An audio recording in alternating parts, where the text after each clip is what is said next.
अस्सलाम वालेकुम क्लास। आज का हमारा लेक्चर है history of classification systems, page number 36। So let's start our lecture. अब हम लोग क्लासिफिकेशन सारी पढ़ आए पीछे कि हम क्लासिफिकेशन में क्या कर रहे थे, ऑर्गेनिज्म को डिवाइड कर रहे थे इनटू ग्रुप्स एंड सब ग्रुप्स। अब इसकी हम लोग देख लेते हैं हिस्ट्री के मतलब कहाँ से क्लासिफिकेशन का सिस्टम जो है वो स्टार्ट हुआ और फर्दर कैसे प्रोसीड हुआ।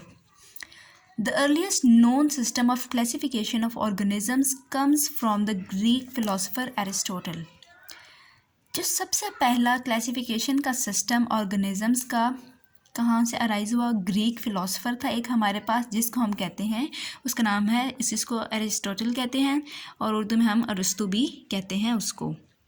तो ग्रीक फिलोसोफर है तो कौन सा ग्रीक कहते हैं, यूनानी को। तो ये यूनानी फिलोसोफर थे हमारे पास अरिस्टोटल। तो इन्होंने क्या किया, हमारे पास इंट्रोड्यूस करवाया था क्लासिफिकेशन सिस्टम सबसे पहले। He classified all living organisms known at that time as either the group Plantae और इन एनिमेलिया। इन्होंने अब अरिस्टोटल ने क्या किया, जितने भी उस टाइम पे लिविंग ऑर्गेनिजम्स प्रेजेंट थे, जिसने प्रेजेंट तो बहुत सारे थे लेकिन वो वाले जिनको अभी बायोलॉजिस्ट जानते थे, जो वो क्लासिफाई कर जितना मतलब जिनके नेम्स पता थे बायोलॉजिस्ट को, उसको उन्होंने क्या किया, अरिस्टोटल ने सिर्फ दो ग्रुप्स में उसको डिवाइड कर दिया। एक उन्होंने बना दिया प्लांटी और एक बना दिया ग्रुप दूसरा एनिमेलिया। जो प्लांट्स रिलेटेड होंगे उन सबको प्लांट्स में डाल दिया और जो एनिमल रिलेटेड थे बाकी सबको उसने डाल दिया एनिमल्स में।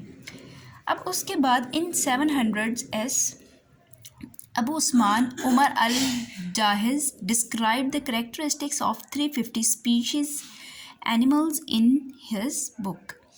उसके बाद 700 ईस्वी में हमारे पास क्या, अबू उस्मान उमर अल जाहिज एक साइंटिस्ट आए। उन्होंने क्या किया, डिस्क्राइब किए कैरेक्टरिस्टिक्स कितने, 350 स्पीशीज़ उन्होंने बताई हैं of animals in his book. 350 species animals की उन्होंने अपनी बुक में उनके बारे में लिखा। He wrote a lot about the life of ends. सबसे ज़्यादा उन्होंने जिसके बारे में अपनी डिस्कवरी की, ऑब्जर्वेशंस की, या जिसके बारे में उन्होंने अपनी बुक में मेंशन किया, वो क्या थी हमारे पास, लाइफ ऑफ एंड्स के बारे में, चूंटियों के बारे में उन्होंने लिखा। इसके बाद हमारे पास Ibn Rushd translated Aristotle's book De Anima on the soul in Arabic. इसके बाद 1172 में हमारे पास एक और साइंटिस्ट आए, इब्न रुश्द। उन्होंने क्या किया, जो एरिस्टोटल की ही बुक थी, उस एरिस्टोटल की बुक डी एनिमा, उसका उन्होंने ट्रांसलेट किया ऑन द सोल। सोल कहते हैं रूह को, ठीक है, इन अरेबिक। उसको उन्होंने ट्रांसलेट कर दिया अरेबिक में। In the end of 15th century many biologists had started work on classification methods.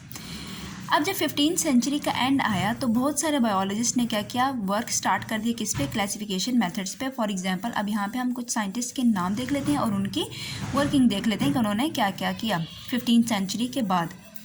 First one है हमारे पास Andrea Caesalpino, divided plants into 15 groups and called them genera. इन्होंने क्या किया, प्लांट्स के स्पीशीज़ को उन्होंने 15 ग्रुप्स में डिवाइड किया और उनको जेनरा का नाम दे दिया। जेनरा हम किस में पढ़ चुके हैं, जीनस टेक्सोनोमिक हायरार्की में। उसके बाद जॉन रे आए। जॉन रे ने क्या किया, published important works on plants classification. उन्होंने पब्लिश किए बहुत सारे इंपॉर्टेंट वर्क्स किस पे, प्लांट्स की क्लासिफिकेशन। इन्होंने भी किसके ऊपर, प्लांट्स के ऊपर ही काम किया, प्लांट्स की ग्रुपिंग एंड सब ग्रुप्स में। उसके बाद आया Augustus Rivinus, introduce the taxon of order. जो हमने टेक्सोनोमिक हायरार्की में ऑर्डर पढ़ा था, उस ऑर्डर के नेम जो हैं वो ऑगस्टस ने सजेस्ट किए। उसके बाद नेक्स्ट हमारे पास जो साइंटिस्ट आए, Tony fort, he introduced the tags of class and species. इन्होंने क्या इंट्रोड्यूस कराया हमारे पास, टैग्स ऑफ क्लास। जो टेक्सोनोमिक हायरार्की में हमारे पास क्लास और स्पीशीज़ थी, ये दो इन्होंने टेक्सोनोमिक हायरार्की में इंट्रोड्यूस कराए टोनी फोर्ट ने। उसके बाद कैरोलस लीनियस आए हमारे पास, grouped species according to similar physical characteristics. इन्होंने स्पीशीज़ की ग्रुपिंग की किस हिसाब से, उनके सिमिलर फिजिकल कैरेक्टरिस्टिक्स के को देखकर, फिजिकल कैरेक्टरिस्टिक क्या थे हमारे पास जो हमें देखने में नज़र आ रहे हैं, जैसे एक्सटर्नल स्ट्रक्चर हो गया, इंटरनल स्ट्रक्चर हो गया, तो उसके जिनके सेम थे ये वाले कैरेक्टरिस्टिक्स, तो उन्होंने उन्हें क्या कर दिया, उसके अकॉर्डिंगली उनको ग्रुप में डिवाइड कर दिया। जो सेम थे उनको एक ग्रुप में डाल दिया, और जो जिनके कैरेक्टरिस्टिक सिमिलर थे उनको एक नेक्स्ट ग्रुप में या सेपरेट ग्रुप में डाल दिया। अब हम आगे देख लेते हैं। Biologist prefer such a system that can provide maximum information about the basic differences and similarities among different organisms.